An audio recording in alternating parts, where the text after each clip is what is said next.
Hi, my name is Melody and welcome back to Strawberry Lemon. Today I have another reading vlog for y'all and it is going to be for Legends and Lattes by Travis Baldree. This book was everywhere at some point. It is a cozy fantasy and I specifically got this cover because I think it's really nice.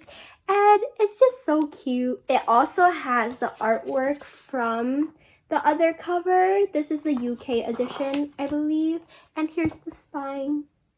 It's just so nice. I really like this edition of the book. I wasn't expecting for the artwork either, so I'm loving that. This book, for those of you who don't know, follows Viv, who is an orc and is an ex-mercenary. She has decided to stop being a mercenary and go to a town and start up a coffee shop. And coffee is an invention made by the gnomes, I believe, so not a lot of people know what coffee is. So it follows her while she tries to open up a coffee shop in a place where nobody knows where coffee is, and she makes friends along the way. I believe there's probably going to be a found family kind of thing, and it's just supposed to be cozy and everything. The beginning of this vlog will be all the non-spoiler thoughts, and then the end of this vlog, I'll tell you when, will be all of my spoilery thoughts and reactions on characters and things that happen and all of that jazz.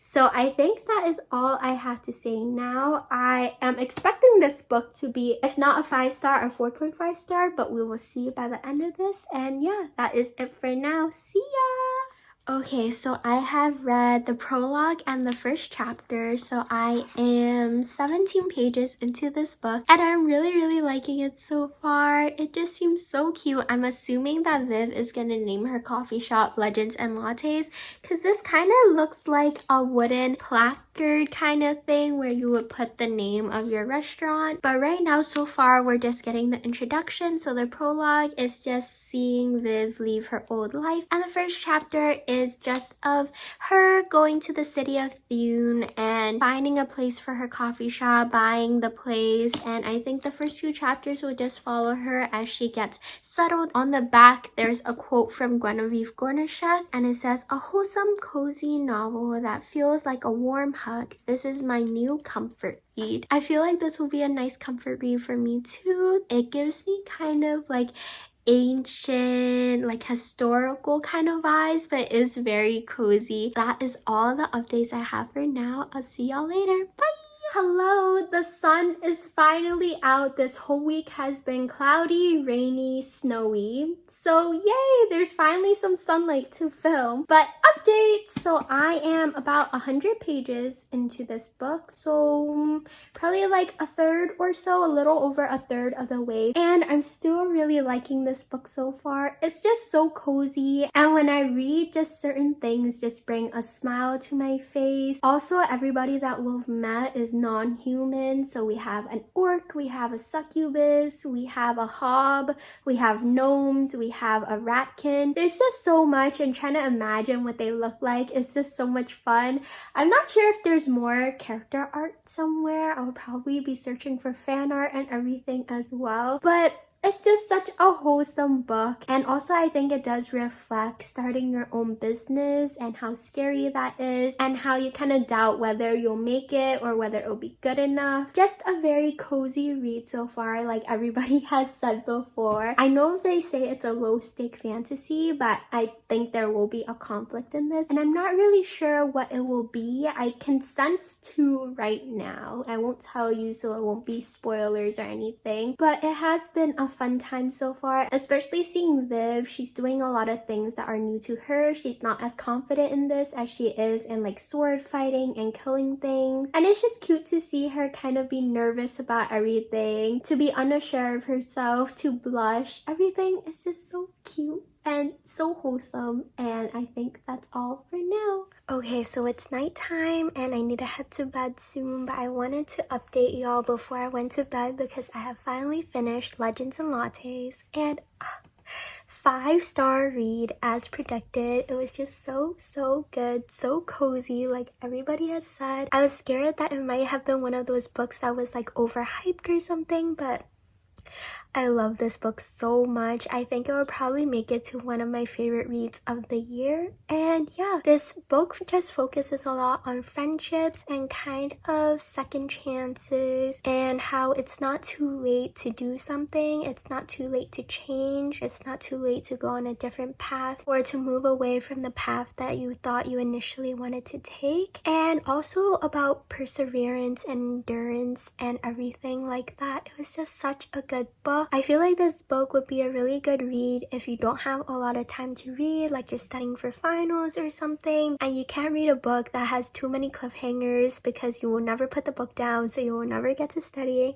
I feel like this book, you could put the book down, and it's not because you're putting it down because it's boring or anything. It's just that you can put it down if you need to. There are some conflicts. I'm not saying there's no conflicts in this book or anything. And also, every time I picked the book back up, I was really excited to pick it back up. I cannot wait to get that cozy, like having a warm blanket wrapped around you kind of feeling that I get from reading this book. I do want to say that this book isn't all happiness and sunshine and no problems or anything. I don't want to spoil it, but there are conflicts. And I think if you like Animal Crossing, I might be totally wrong about Animal Crossing. I've never played Animal Crossing, but I feel like you have an island and you build your house and your garden and everything, and you kind of like want to renovate and decorate and make it fancier, and along the way you want to make friends and all of that. So I feel like if you like Animal Crossing, you might like this book. But also, if I totally butchered what Animal Crossing is, please don't come for me. I've never played Animal Crossing. I've never watched anyone play Animal Crossing, and yeah, but if you want to see, basically Viv is an entrepreneur. I feel like if you want to get the cozy vibes and see someone just build something that they want from the ground up, and all the hardships that come with that, and the stress, and also all of the support that you can get from your friends and everything, I think you would really like this book. If you're just looking for a nice cozy feeling, I feel like you would also really like this book. And yeah, I think that's all I have to say for the non-spoilers. Before you click away though, I do want to say for the spoilers, I tried to separate the spoilers part of the vlog into sections. So if you are planning on reading Legends and Lattes, I separated it into 10 chapter chunks. So if you want to read like 10 chapters and come back to the video and hear my thoughts on those 10 chapters, you can come back and hear my thoughts. I feel like it's kind of a buddy read. Just wanted to provide that option. You don't have to. If you haven't read Legends and Lattes, let me know if you would want to check it out. And if you're clicking away now, thank you so much for watching, and I'll hopefully see you in the next one. Bye! Okay, if you haven't read Legends and Lattes and you don't want to be spoiled or anything, please click away now. I'm gonna start the spoilery thoughts as I read along, and yeah, you have been warned. Please don't blame me if you get spoiled. And yeah, I'm gonna start talking now, so please click away. But I am on page 62 of Legends and Lattes right now, and I'm really enjoying it so far. It's just so cozy. And I was joining Bailey from Is Bailey Reading, channel will be linked down below. I was joining her and a bunch of other people doing reading sprints yesterday, so I got a good way through this book. And I think this update will mostly be about characters that we have met so far, because we've met a couple and I really like all of them, and not much action or anything has happened yet. So yeah, one character that I want to talk about is Lainey, who is the old lady that is across the street from where Viv set up shop, where her coffee shop is gonna be.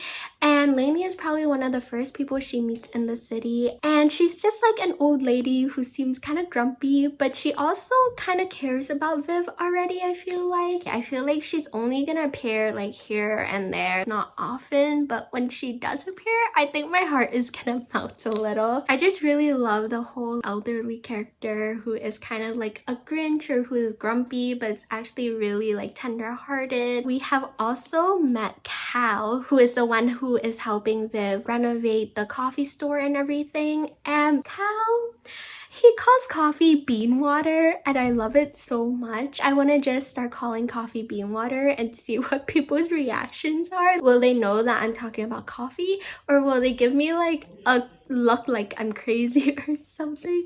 But I love that Cal calls coffee bean water.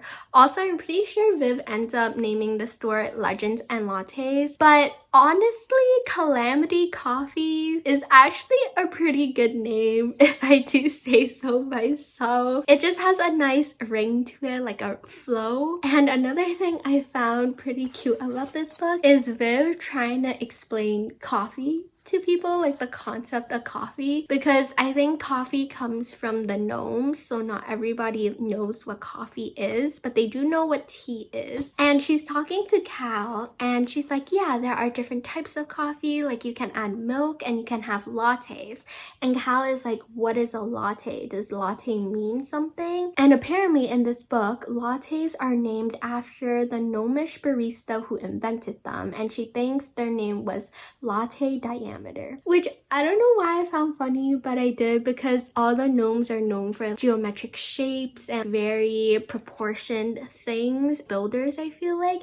So diameter and latte diameter, I don't know, maybe it's just a me thing. Another character that we have met is Tandri, and Tandri is the pink one right here. I believe she is a succubus, and their first interaction together is an interview kind of thing, and it's so funny because by the end of it, when Tandri leaves, Viv is like, I don't know if I was interviewing her or if she was interviewing me. I don't know. I'm interested to see how this friendship, I'm assuming friendship, will develop. And I also thought that the interaction was funny because I was just trying to imagine someone that's super intimidating to others, just kind of like blushing and not knowing what to say and stuttering over their words and everything. And then the last character that we have met is Rune, and Rune, I believe, is from her old crew when she was still a mercenary and everything. And Viv kind of just left them without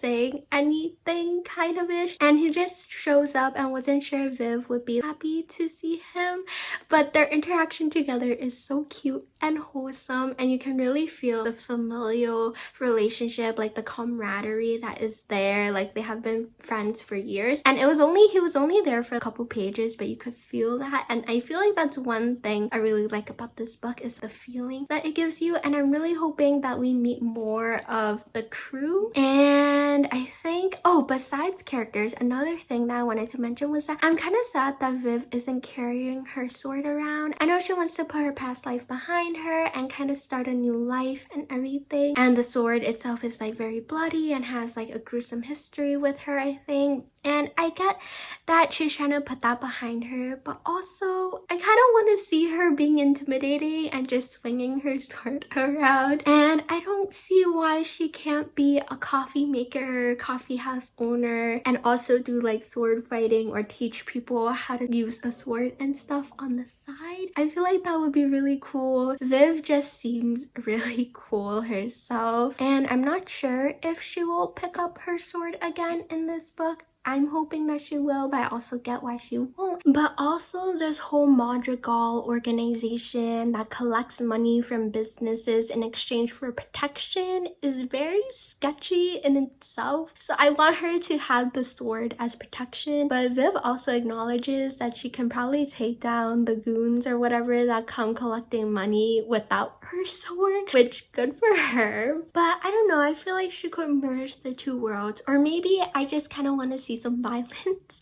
in this book, which I don't know what that says about me, but I still totally get why she would want to put her sword down, and I'm conflicted, but I'm also rambling now, so I'll stop talking, and that's it for now. Bye! Okay, so I wasn't expecting it to not be Viv to be the one who named the coffee shop. It was actually Cal, and he named it Legends and Lattes, and he did a whole secret project designing the sign and everything without Viv knowing, and he was just blushing when he showed Viv and so nervous, and I love it so much. Cal has my heart. And also he made me laugh again. He called latte bean water with milk, or also milky bean water. He's just, I love him so much, and I'm sad that he won't be in this book much anymore, I think, because they're done with the construction and everything, so I don't think we'll be seeing him a lot, which I'm so sad about. But we have met more people, and when the cat, I think they named the cat Amity, how this cat, it's like a huge ginormous cat, how this cat was introduced was, Viv turned and stopped short. An enormous shaggy creature sat in the center of the shop, sprawled in a square of sunlight. The beast had to weigh 10 stone and was as big as a wolf, but it looked like nothing so much as an enormous shaggy and slightly sooty house cat. And it was so funny that it just appeared. And I don't know, this cat just seems like it doesn't care what other people think. And I'm loving that. It's just gonna stay there and grow on Viv and Tandri and everyone. And another character that we have met, which I'm loving, is we have met the Ratkin. I don't think we were given... Oh, Thimble! His name is Thimble. We've met Thimble, and just trying to imagine him. They say he's a ratkin, so I'm assuming rodent, rat-ish kind of looking. And every time he comes, he just sits there on the stool and he's swinging his legs because he's not that tall, I think. And it just seems super cute. He has that apron on. Gives me Ratatouille vibes. And we haven't met him much yet. I'm on page 100, but I'm loving everything so far, and yeah. We have officially met some gnomes. We have met not only one, but 2 gnomes. And I'm so happy. I was waiting for us to meet some gnomes because they were mentioned in this book. They're really good like engineers and they create a bunch of things. And I was like, when are we actually gonna meet a gnome though? And we have finally met one, and I believe it's an old man who is sitting there and playing chess by himself? Question mark. We are unclear about who he's playing chess with because he sits by himself, but the other side's chess pieces move, but nobody sees him move those chess pieces. So I don't know if gnomes have more magic or if ghosts are a thing in this book, or maybe like invisibility or something, but I'm excited. I think we're gonna talk to him, and I'm so happy that we get to meet some gnomes. I made like a gnome ornament for this like ornament making contest at work, and now I'm just obsessed with gnomes. And yeah, and we have also seen Cal now again, and I'm so happy. I've been missing him. I was like, oh, we're not gonna see him anymore and whatever, but yay, we saw him again, and he's still doing him. And also the Ratkin Thimble, he made cinnamon rolls, which is the cutest thing ever. Reading him baking and everything just makes me hungry. I just want to go and bake some cinnamon rolls now, even though I'm not the best baker. And the old crew also popped back up. Tandra explained why like Viv doesn't want to pick up her sword again and go back to her old ways and everything, and I was like, huh, you're right, Tandri. I should stop hoping for Viv to pick up her sword again. But the old crew seems really cool and nice, and I'm happy that we get to see them. And I think that is all for now. Almost everyone in this book is so wholesome. We have some live entertainment in the coffee shop now, and Pendry just gives off big himbo vibes, and I am all for it. He just seems so cute, and I don't know, just love his character so far. And even the Madrigal, she gives off big boss energy, and I'm kind of liking it. I know she's a morally gray character and everything, but she's reasonable, and she also likes Thimble's baking, so yeah. But do you know who is not reasonable? Fennis is not reasonable. He needs to get over himself. Just because you probably betray and backstab people does not mean that everybody is out to get you. That is your own paranoia. Viv just wants to retire in peace. Why can't you just let her be? Let the stone be. The world does not revolve around you. She did not have a whole big scheme about keeping the stone and getting the wealth and fortune from it all for herself. You got your part of the payment that y'all agreed to, so can you just walk on off out of this story and get out of their lives? Like, he's just ruining the whole vibes. He needs to get over himself. Like, no, nobody likes you. The Madrigal doesn't like you. I love that the Madrigal warned Viv that Fennis is about to make his move, and I have about 50 pages left, so that's probably where we'll see Fennis and we'll have the end of that conflict and everything. But before that, I am sensing some romance blooming between Viv and Tandri, and I am here for it. They're kind of awkward about it, and it's just so cute. Viv is a little oblivious at times, but I just want the best for them. I want them to be happy, and I hope they end up together. They just so cute. And then two other things before I end this update. The old gnome, he just spits out riddles. I am so confused. I'm not even sure if we'll find out by the end of this book who's moving the other pieces of the chessboard. Like, I want to know now. I am so confused after we talk to him. But I love him so much, and Amity loves him. And oh my gosh, Amity coming to the rescue when Fennis came and snuck in at night. I love Amity so much, especially when Amity finally like got settled into the little bedding area that they put in the corner of the store for her. And then Thimble, the scene that stuck with me about him was when they were looking at the magazine to buy a new oven for the store, and his eyes like lit up for the one that's a new model and has a bunch of like features and everything. But then when he saw Viv's face when Viv looked at the price, he was like, oh, never mind, I want that one, and it was an older, cheaper model. And I was like, no, Thimble. But Viv, she was right on it. She was like, no, Thimble, the best deserves the best. So he's gonna get the oven that he wants, and I'm so happy for him. And also, I love how Lainey keeps trying to get recipes from him, to exchange recipes for him, because she thinks that she makes pretty good baked goods. But if I remember correctly from the beginning of the book, she kind of makes like brick cakes that aren't really edible, and her just trying to talk to Thimble, I just find that imagining that scene is just so funny. But yeah, I'll probably update y'all about reactions for the end of the book and everything later today, but that is it for now. Okay, as promised, I am back later in the day to give my final updates. And Fennis, screw him. Really? You're gonna burn a shop down where you know people are sleeping inside, and you're gonna say, oh, whatever, if they get hurt, they get hurt? The man really needs to reevaluate his priorities. And also Amity, I was not expecting that epilogue. I was expecting an epilogue kind of like following Viv and Tandri and their life together, like maybe a couple years down the line or something. So the epilogue was a lot darker than I thought it was gonna be. But honestly, he shouldn't have messed with Amity. He almost killed Amity in that fire, and I'm pretty sure Amity either injured him very heavily or also killed him, and I'm okay with that.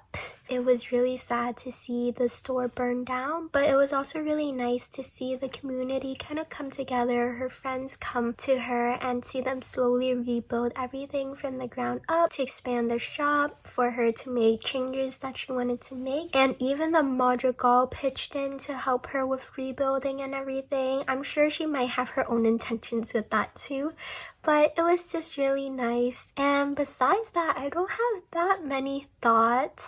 Hem, he is the scholar, Hemington, the scholar kind of dude, and honestly, throughout the whole book, I kind of didn't like him. I didn't care for his character. But by the end of it, he kind of won me over. He never wanted to drink a hot cup of coffee, but he finally tried. He came in after the shop burned down and offered to like put up protective runes and everything for Viv. And I don't know, I wasn't expecting to like him by the end of this book, honestly. And also the old gnome. He just keeps popping up, and then whenever he pops up, he like speaks in riddles, and I'm pretty sure he has magic. I want to say he either is like, maybe he can time travel, or maybe he's like an oracle kind of thing and he can see into the future. But from the things that he says, it feels like he knows things about what's gonna happen, like he experienced it before. But I don't know about that, just a theory I have. I really loved his character as well. And yeah, I think that's the end of this vlog. End it with the gnome. Okay, never mind, I lied. We're not gonna end it on the gnome. I have more thoughts.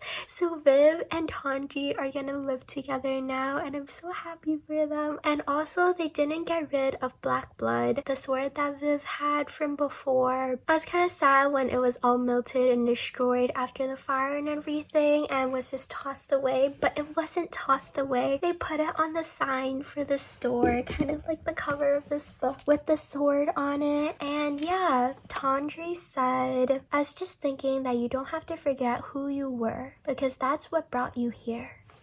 And I love that so much. And also another thing I really liked was at the bottom of the menu, Tandri ended up adding, what flames cannot consume never shall be extinguished. And This book is just so good, and now I think I'm done. If you have read this book before, I would love to know your thoughts about the book. Did you enjoy it as much as me? Also, did you have a favorite character?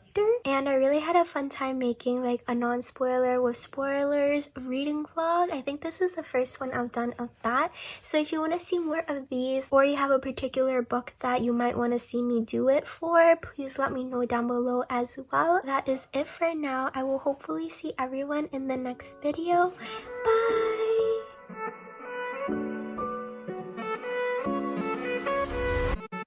Not a moment goes by, but I don't think about the look in your eyes.